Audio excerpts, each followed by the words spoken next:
সম্মানিত সুধীমণ্ডলী, সাংবাদিক বন্ধুগণ, এ পর্যায়ে আলোচনা নিয়ে আসার জন্য অনুরোধ জানাচ্ছি ঢাকা বিশ্ববিদ্যালয় ছাত্র সংসদের সম্মানিত ভিপি জনাব নুরুল হক নুরুকে।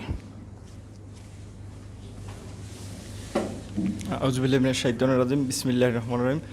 উপস্থিত দেশের গণ্যমান্য আলেম ওলামা এবং ইসলামী রাজনৈতিক নেতৃবৃন্দ সহ যারা উপস্থিত আছেন প্রত্যেকে আমার সালাম, আসসালামু আলাইকুম। আজকের যে বিষয়টি আলোচনার টপিকস হিসেবে নির্ধারণ করা হয়েছে যে ভারতীয় আগ্রাসনের স্বরূপ এবং আমাদের স্বাধীনতার সংকট, এই হেডলাইনে অনেকে সাহস করে আলোচনা ও আয়োজন করবে না এই হেডলাইনটার কারণে। আপনি যদি দেশের বুদ্ধিজীবী যারা তথাকথিত বুদ্ধিজীবী হিসেবে খুব পরিচিত, মিডিয়া মহলে যাদের একটা চাহিদা আছে, ধরেন যারা বিভিন্ন সময় সুপরামর্শ দিয়ে থাকে, কাজের সময় তাদেরকে পাবে না, তাদের কাছে যদি যান এরকম একটা হেডলাইন নিয়ে, আগেই বলবে যে এই লাইন চেঞ্জ করো, এইটা কীরকম, আমাদের স্বাধীনতা কি সংকটে পড়েছে। তারা বুঝে, কিন্তু তাদের ব্যক্তির উপর একটা আঘাত আসতে পারে, এ কারণে তারা অনেক সময় এগুলো নিয়ে কথা বলতে চায় না, একটু চেপে যায়, অনেক বড় বড় কথা বলে, কিন্তু পরিস্থিতির কারণে অনেকে আবার চায় না যে কারো রোষানলে পড়বে, সে কারণে একটু চেপে যায়। আর বিশেষ করে বর্তমানে বাংলাদেশে আপনি আওয়ামী লীগ বা সরকারে যারাই থাকে, এর আগেও যারা ছিল, সরকারের বিরুদ্ধে কথা বলা যতটা সহজ, তার চেয়ে ভারতের বিরুদ্ধে কথা বলাটা তার চেয়ে কঠিন। এটা সবচেয়ে ভুক্তভোগী আমরা। আপনারা জানেন কিছুদিন আগে ডিসেম্বরে ভারতে যখন এনআরসি সিএ, যেটা ন্যাশনাল রেজিস্টার অফ নাগরিকদের নাগরিক পুঞ্জি যেটা করতে চাইলো, সেটা নিয়ে ওখানে যখন ওখানকার মানুষই তো হিন্দু, বৌদ্ধ, জৈন, খ্রিস্টান সবাই আন্দোলন করলো যে না, এইটা কেন হবে, এই ভারতবর্ষে সবাই তাদের নাগরিক। তো সেখানে আমরা দেখলাম যে ভারতের স্বরাষ্ট্রমন্ত্রী ছিল, বিজেপির প্রধান অমিত শাহ, সংসদে দাঁড়িয়ে বললেন যে 1 কোটি অবৈধ মুসলিম অভিবাসী এরা বাংলাদেশে, এটা একটা দেশের সার্বভৌমত্বের প্রতি আঘাত। আমরা যদি ওই সময় প্রতিবাদ না করতাম বা আমরা দেশের মধ্যে প্রতিক্রিয়া না দেখাতাম, তাহলে তারা রোহিঙ্গাদের মতো আরও 1 কোটি বাংলাদেশে ওই মুসলিম, পশ্চিমবঙ্গের মুসলিমদের এখানে চাপিয়ে দেওয়ার একটা প্ল্যান করেছিল, কিন্তু আমাদের সরকার থেকে একটা আনুষ্ঠানিক প্রতিবাদ জানানো হয়নি। আমরা ঢাকা বিশ্ববিদ্যালয় থেকে আন্দোলন করেছিলাম এবং আমি ছাত্রলীগের বিরুদ্ধে অনেক আন্দোলন করেছি, ওইভাবে এরকম ঝামেলা হয়নি। এনআরসি সিএ নিয়ে আন্দোলন করলাম। দেখেন, ডাকসু ঢাকা বিশ্ববিদ্যালয় একটা প্রাতিষ্ঠানিক জায়গা, ছাত্রদের একটা আনুষ্ঠানিক প্ল্যাটফর্ম, এবং এদেশের রাজনীতিতে ডাকসুর একটা গুরুত্বপূর্ণ ভূমিকা ছিল। সেখানে ক্যামেরা ছিল, প্রকাশ্য দিবালোকে 24টা ছেলেকে আহত করেছিল, হামলা করেছিল, এবং সুন্দরভাবে যে ঘটনাগুলো, মারা হামলা টামলার পরে যেখানে সিসিটিভি ছিল, হার্ড ডিস্ক আবার সেফলি সরাই দিছে। এটি কি সরকারের বা ছাত্রলীগের কোনো ঘটনা ছিল? না, এই ঘটনার সাথে আমরা বলছি যে ভারতীয় গোয়েন্দা সংস্থা ইনফ্লুয়েন্স ছিল যে এটা নিয়ে বাংলাদেশে প্রতিবাদ করা যাবে না। এবং এই ধরনের ঘটনাগুলো, যেটা আমার পূর্বের একজন বক্তা বলেছেন, সম্ভবত মুসলিম লীগের সাবেক নেতা, উনি বলেছেন যে বাংলাদেশের মিডিয়াতেও, কিংবা আমি শুধু মিডিয়া বলবো না, বিভিন্ন সেক্টরে তারা ভারতের লোক কিনা সেটা আমি জানি না, তবে ভারতের স্বার্থ আদায় অসংখ্য মানুষ কাজ করে। আপনি চিন্তা করবেন না, তারা খায় দায় বাংলাদেশে, কিন্তু সবসময় চিন্তা করে ভারতের চিন্তাভাবনা, এটা বাস্তবে রয়েছে। কিন্তু আমরা আজকে দেখেন, এই করোনাকালীন সময় যেখানে সারা বিশ্বের মানুষ একটা বাঁচা মরা নিয়ে শঙ্কায় পড়ে গিয়েছিল, সবাই আল্লাহর কাছে মাপ চাইতে শুরু করছিল। সরকারের মন্ত্রী টন্ত্রী, সচিব টচিব ব্রিফিংয়ে দেখেন নাই, সবাই বলছে যে সবাই যার যার সৃষ্টিকর্তার কাছেও প্রার্থনা করেন। অন্যান্য সময় এত কথা বলে না। এমপি মন্ত্রীদের সংসদে দাঁড়ানোর আগে বিসমিল্লাহ, আল্লাহু আকবার, আলহামদুলিল্লাহ অনেকবার ইনশাল্লাহ বলা শুরু করছে। আমার মনে হচ্ছে যে এটা একটা মহামারী চলে আসছে, এটা আমাদেরই তো, যে মুসলিম সে তো ধরেন ধর্মকর্ম নিয়মিত পালন না করলে কিছু বেসিক বিষয় তো জানে, যে যত বালা মুসিবত মানুষের তো হাতের কামাই, তা তো বুঝতে পারছে। কিন্তু এই সময়ে দেখেন, বাংলাদেশে আমরা বাংলাদেশের গণমাধ্যমে দেখি যে সীমান্ত দিয়ে পাগল পাঠাচ্ছে। এখানে পাগল কেমনে আসলো এখানে তো তাদেরকে পাঠানো হয়েছে সুন্দরভাবে, যে কোনো একটা প্রক্রিয়ার মধ্যে দিয়ে। পাগল না তারা গোয়েন্দা, সেটা তো আমি আপনি জানি না। তারপরে আবার দেখুন, চলতি বছরে আপনি যদি দেখেন, জানুয়ারি থেকে জুন পর্যন্ত 25 জনকে সীমান্তে হত্যা করা হয়েছে। জানুয়ারি মার্চ থেকেই তো করোনার প্রকোপটা শুরু হলো, যেখানে মানুষ এক প্রকারের সীমান্ত যোগাযোগ বন্ধ করলো নানা কারণে, সেখানে গুলি করে মানুষ মেরে ফেললো। অথচ ভারতের সাথে আর যে 5টা দেশের সম্পর্ক, এক জায়গায় একটা গুলির সাউন্ড হয় না। 2017 সালে নেপালের সীমান্তে একজন নেপালিকে, তরুণকে গুলি করা হয়েছিল। সেখানে ভারতে আমাদের দেশের মন্ত্রী মর্যাদার ভারতের নিরাপত্তা উপদেষ্টা অজিত দোভাল, তিনি নেপালিদের কাছে হাত জোর করে ক্ষমা চেয়েছিলেন। আর আমাদের প্রতিনিয়ত মারছে। সরকারকে একটা বিবৃতি জানিয়েছে, যে ভারত ডোন্ট কেয়ার।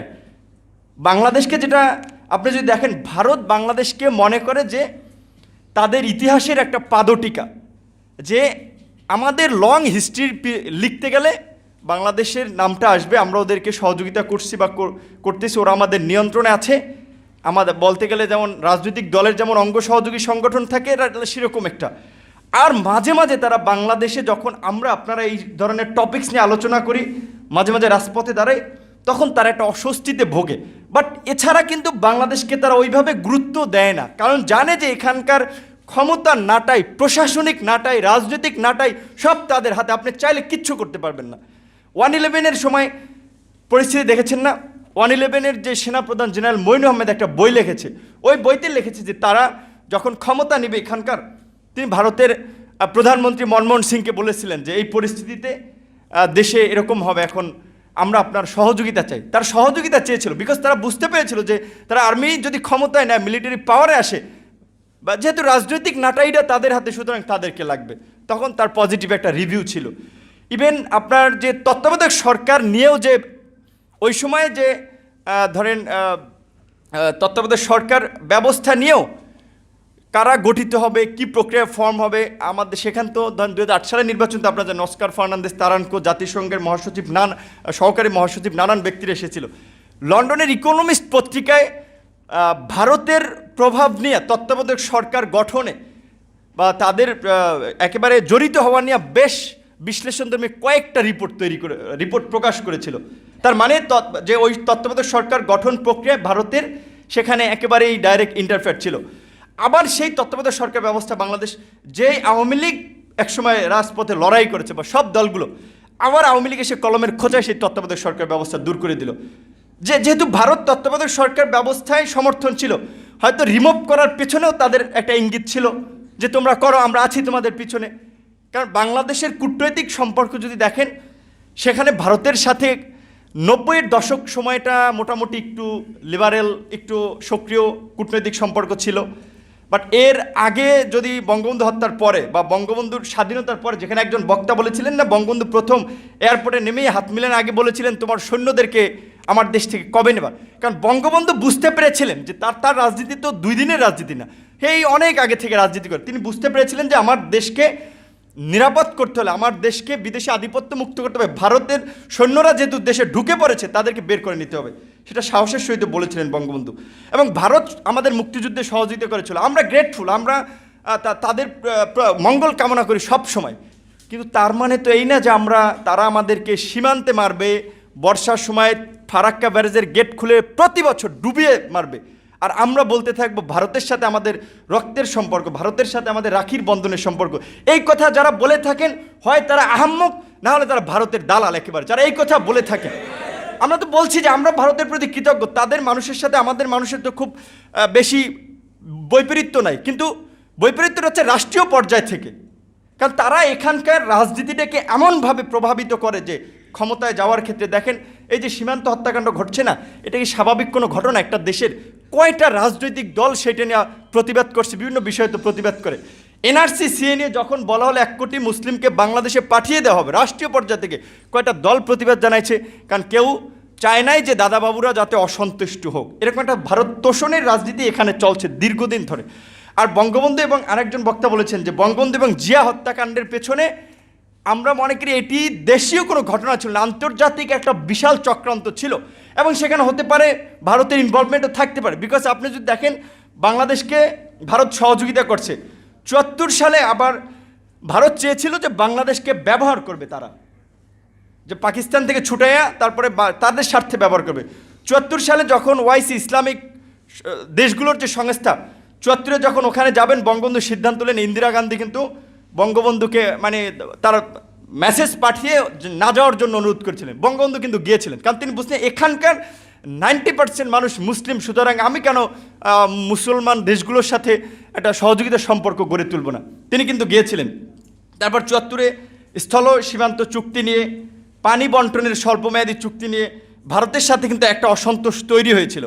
74 সালে ওই সময়ের যে ভারতীয় গোয়েন্দা সংস্থা, যে রয়ের প্রধান, বাংলাদেশে এসে বঙ্গবন্ধুকে সতর্ক করেছিল যে আপনার উপরে প্রাণনাশের হামলা হতে পারে। বঙ্গবন্ধু খুব সাধারণ মানুষ ছিলেন, একেবারে সবাইকে ভালোবাসতেন। তিনি ভাবতে পারেননি যে তার যারা রাজনীতি করে সবই তো তার শিষ্য সার্গিত, তিনি ভাবতে পারেননি যে তারা তার বুকে গুলি চালাবে।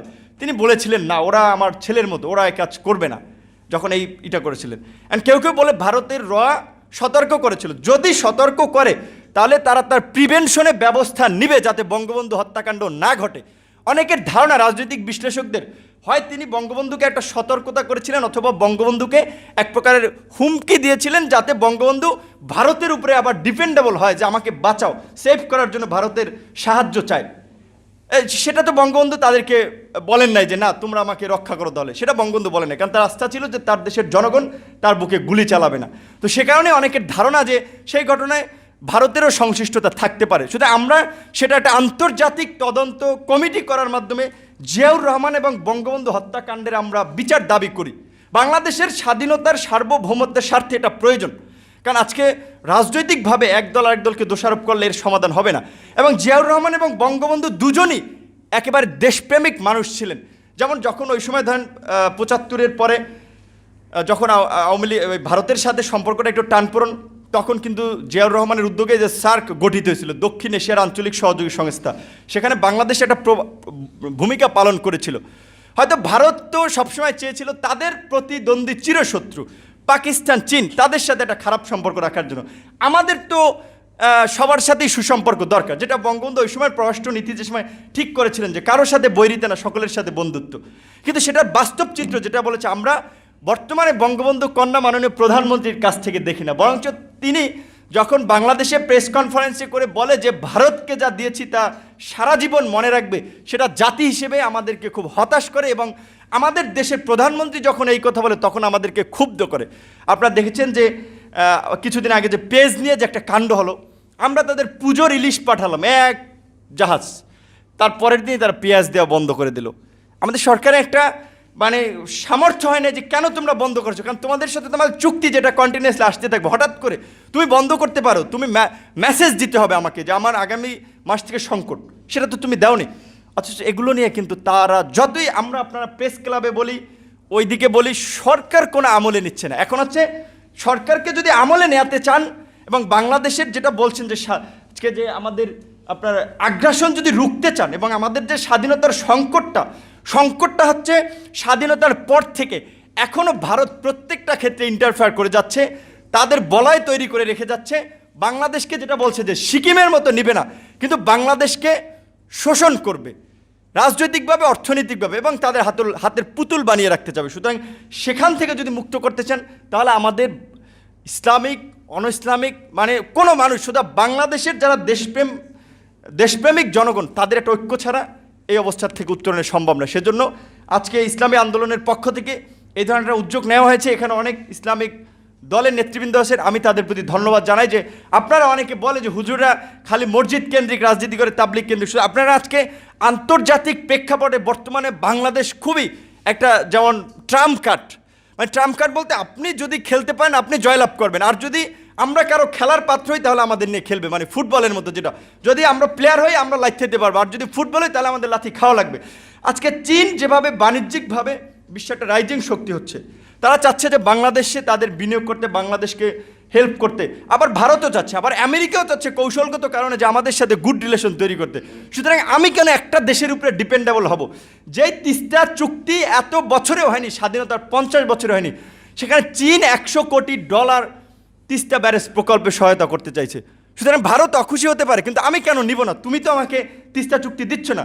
শুধু তিস্তা নয়, 54টি নদীর ন্যায্য হিস্সা আমরা পাচ্ছি না, যে কারণে বলা চলে যে আপনার শুকনা মৌসুমে উত্তরাঞ্চল ফেটে চৌচির হয়ে যায়, আর এইদিকে বর্ষার সিজনে আমাদেরকে ডুবিয়ে মারে ভারত। অথচ এই ফারাক্কা বাঁধ কিন্তু পরীক্ষামূলকভাবে 41 দিনের জন্য শুরু করেছিল।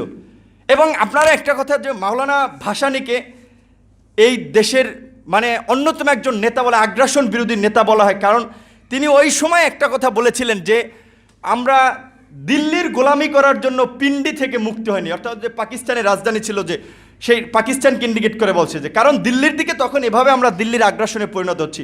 কাজে আজকে সে মাওলানা ভাসানীর সেই কথার যথার্থতা রয়েছে। আজকে এখানে আমরা রাজনৈতিক, সামাজিক, অর্থনৈতিক সব ক্ষেত্রেই ভারতীয় আগ্রাসনের শিকার। আজকে সাংস্কৃতিক ক্ষেত্রে বাংলাদেশের চ্যানেল বলেন বিটিভি সরকারের চ্যানেলটা ওখানে দেখাতে পারেনি, অথচ ভারতের সবগুলো চ্যানেল এখানে, এবং ভারতীয় চ্যানেলে এখানকার পণ্যের অ্যাড হয়। আর তাদের সংস্কৃতি অনেকে বলার চেষ্টা করে থাকেন যে ভারতীয় সংস্কৃতি আমাদের সংস্কৃতিটা মেলবন্ধন রয়েছে, তাদের সংস্কৃতির ক্ষেত্রে অনেক ক্ষেত্রে আমাদের ডিফারেন্স আছে, এটা মনে রাখতে হবে। কারণ আমাদের এখানকার সামাজিক মূল্যবোধ অনেকটা ভিন্ন রকম। আমরা এখানে হতে পারে একটা বিশ্ববিদ্যালয়ে পড়ুয়া একজন ছেলে টি শার্ট পরে, জিন্স পরে, কিন্তু সেও নামাজ কালাম পরে এবং ধর্ম যেই জিনিসটাকে একেবারে ব্যান করে সেটার প্রতি তার খুব একটা আগ্রহ থাকে না। কিন্তু এখন এই যে দেখেন সোশ্যাল মিডিয়ার পেজ মেজ, ভারতীয় বিভিন্ন সিরিয়াল টিরিয়াল, তারপরে আরও কি যেন বলে আপনার অনেকগুলো, এগুলো বাংলাদেশের যুব সমাজকে কিংবা বাংলাদেশের সাংস্কৃতিক ক্ষেত্রে একটা বড় ধরনের আগ্রাসন। তো আজকে এই আলোচনার জন্য আপনাদেরকে ধন্যবাদ জানাই। এবং আরেকটা কথা বলি শেষ করব, যেটা আমি বলছিলাম যে বাংলাদেশ এখন আন্তর্জাতিক ক্ষেত্রে খুবই গুরুত্বপূর্ণ। যেমন চায়না যেমন ওয়ান বেল্ট ওয়ান রোড প্রকল্পে বাংলাদেশকে নিতে চাচ্ছে, আমেরিকা সহ আবার তার মিত্ররা আবার আপনার এশিয়া প্যাসিফিক করিডোর করতে চাচ্ছে, সেখানেও তারা বাংলাদেশকে চাচ্ছে। ভারত সহযোগিতা করতে চাচ্ছে, আমাদেরকে আমেরিকা চাচ্ছে, চায়না চাচ্ছে। আমাদের স্বার্থের জন্য যাদের সাথে সম্পর্ক করার দরকার সেই সম্পর্কটা করতে হবে। আর আজকে যেহেতু ইসলামিক দলসমূহের এখানে প্রোগ্রাম, সেজন্য একটা কথা বলে শেষ করব। আমাদের দেশে রাষ্ট্রধর্ম ইসলাম, আপনারা খুব সন্তুষ্ট আছেন। রাষ্ট্রধর্ম ইসলাম সেটা নিয়ে আমি বলছি না, আমি বলছি কিন্তু এখানকার যারা ইসলাম বা ধর্মের ক্ষেত্রে কতটুকু মূল্যায়ন পায় মানুষ। আপনি দাড়ি টুপি নিয়ে যদি চাকরি বাকরির একটা ভাইবা বোর্ডে যান, হয়তো খুব কম মানুষ আপনাকে প্রেফার করবে যে এই লোকটাকে আমরা নেই। ম্যাক্সিমাম লোকের একটা বিরূপ ধারণা যে হুজুরদের। তাহলে এই পরিবেশটা কেন তৈরি হলো? এই ব্যারিয়ারটাও ভাঙার জন্য আপনাদেরকে সমাজের সকল ধারায় মিশতে হবে, সকল জায়গায় আপনাদের প্রতিনিধিত্ব নিশ্চিত করতে হবে, এবং আপনাদেরকেও আপনাদের জায়গা থেকে দাবি জানাতে হবে। শিক্ষকদের সংগঠন আছে, শিক্ষক সমিতি, আমলাদের সংগঠন আছে, আপনাদেরও যারা বিশেষ করে ধর্মীয় বিষয়গুলোকে খুব ভালোভাবে ছড়িয়ে দিতে চান বা এই বিষয়গুলো নিয়ে কাজ করে চান, ইসলামিক চিন্তাভাবনা করেন, তাদেরকেও এই বিষয়টা আজকে সামনে আনতে হবে যে মাদ্রাসার ছাত্রদেরকে কেন বিভিন্ন ক্ষেত্রে বৈষম্যের শিকার করা হয়। দাওরা হাদিসকে মাস্টার্সের সমমান দিছে, কিন্তু দাওরা হাদিসের মাস্টার্সের সার্টিফিকেট নিয়ে একটা ছেলে জেনারেল লাইনের ছেলের সাথে কি চাকরির প্রতিযোগিতায় কোথাও টিকবে না। কারণ সে তো বাংলা ইংলিশ যেই প্যাটার্নে কোশ্চেন হয় সেটা তো সে পরে আসে নাই, ওইভাবে চর্চা করে আসে নাই। প্রয়োজনে তাদের জন্য যে কর্মক্ষেত্রগুলো আছে সেখানে তাদেরকে ব্যবস্থা করতে হবে কর্মসংস্থানের। আপনি একজন ইমামের পিছনে নামাজ পড়তে পারেন, রাষ্ট্রপতিও তার পিছনে নামাজ পড়তে পারে। আপনি ওই ইমামকে একটা মন্ত্রিত্ব দেবেন, তা তো দিবেন না, তার পিছনে নামাজ পড়তে পারেন, মন্ত্রীও দাঁড়াই যায়। কিন্তু সুতরাং যাদের যেখানে প্রয়োজন আপনাদের অধিকার আদায়ের জন্য আপনাদেরকে কথা বলতে হবে। রাজনীতির পাশাপাশি এই যে মাদ্রাসার ছাত্র বড় একটা গোষ্ঠী, তারা যে বৈষম্য শিকার, এটাও তুলে নিয়ে আসতে হবে। এবং আজকের এই আয়োজনের জন্য বা আমাকেও ছাত্রনেতা হিসেবে এখানে ইনভাইট করার জন্য আপনাদেরকে ধন্যবাদ জানাই। আসসালামু আলাইকুম। অসংখ্য ধন্যবাদ বাংলাদেশের ছাত্র সমাজের প্রতিনিধি ডাকসুর ভিপি নুরুল হক নুরুকে।